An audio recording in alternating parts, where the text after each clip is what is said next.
the dark and painful past of our country, where political intolerance, negative ethnicity, incitement, lack of safety and security, hooliganism, and the emergence of criminal gangs was rife, is once again rearing its ugly head. It is important to note that countries that have slipped into the path of disorder and lawlessness have ultimately degenerated into anarchy. The price of this is too costly. It is a path of no return. The Commission is raising the red alert.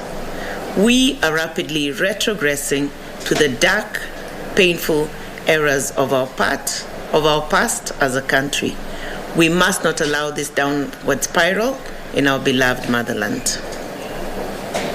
The Commission, in monitoring the demonstrations countrywide, notes the following human rights violations with concern. 1, the right to assembly, demonstration, picketing, and petition. Article 37 of our Constitution secures the right to assemble, to demonstrate, picket, and present petitions to public authorities. This right comes with the responsibility of exercising it when peaceful and unarmed. Any departure from these minimum standards negates this right. Further, Article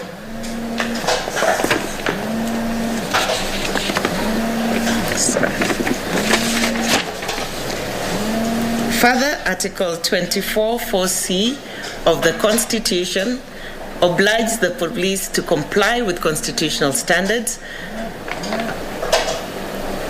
of human rights and fundamental freedoms. In addition, Article 21 of the Constitution binds the state and every state organ to observe, respect, protect, promote, and fulfill the rights and fundamental freedoms in the Bill of Rights. We have, in our monitoring, noted several incidents of persons engaging in acts that disrupt the peace, and we have also noted people armed with stones, knives, and other crude weapons. We, the Kenya National Commission on Human Rights, call on the National Police Service to uphold and respect the provisions of Article 37 of the Constitution. We also call upon the organizers of the demonstrations to ensure that their demonstrations are peaceful and that the people demonstrating are unarmed. The right to life. Article 26 of the Constitution guarantees the right to life. The Commission has documented the shooting and killing of 3 persons allegedly by the police in Kisumu. KNCHR, the Kenya National Commission on Human Rights, is investigating other reported incidences of deaths. Every life is sacrosanct, and no person should lose his or her life during such incidences.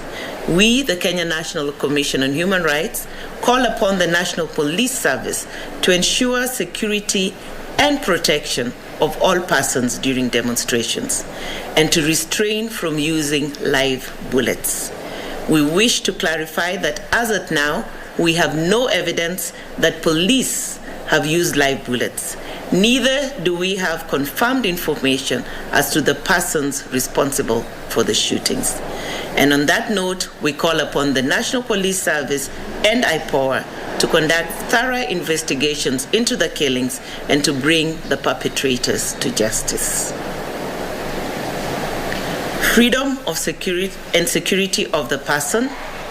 Article 29 of the Constitution provides that every person has the right to freedom of security of the person, which includes the right not to be subjected to any form of violence from either public or private sources.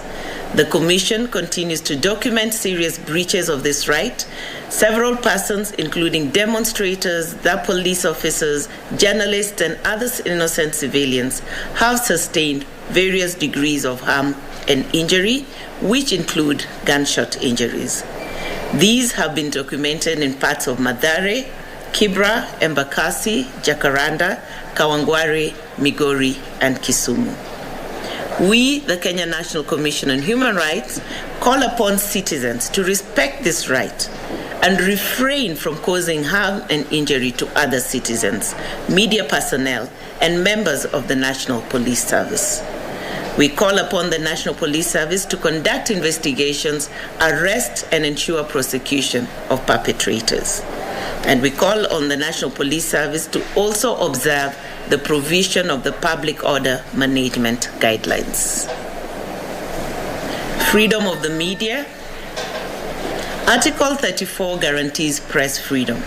The media practitioners must equally enjoy their rights to life, security, dignity, and privacy. No journalist should become the target of restraint and attacks in the course of their fundamental duties and accountability to the public as they report on the demonstrations. Our monitoring has recorded incidents of knife-wielding gangs in Kibra attacking journalists from local and international news outlets, and of a rowdy gang within Kibra Dio's area, injuring several others.